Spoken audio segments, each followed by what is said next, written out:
Yra ašaros, kurių niekas nepastebi. Ne todėl, kad jos mažesnės, o todėl, kad jos krinta tada, kai visi miega, kai pasaulis tylus, kai net laikrodis sustoja. Tai ne tos ašaros, kurias rodo filmuose, ne teatrališkos, ne garsios. Tai tylios ašaros, jos krinta be garso, be pykčio, be kaltinimų. Tik iš nuovargio, iš ilgesio, iš to jausmo, kad visko jau per daug, bet niekam negali apie tai sakyti.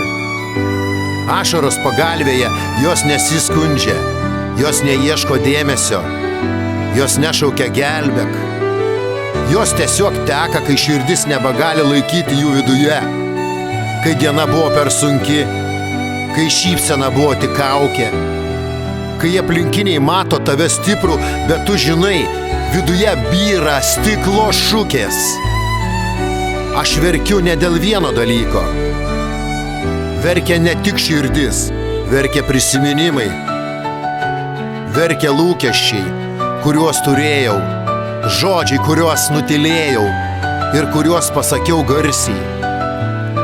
Meilė, kuri dingo, svajonės, kurios neišsipildė. Verkia ilgesys žmogaus, kurio jau nebėra.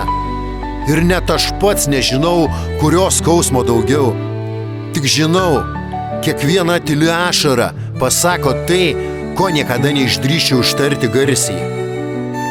Bet ryte aš vėl atsikeliu, nuplaunu veidą, įkvepiu oro, užsidedu savo tylos šypseną, nes taip reikia.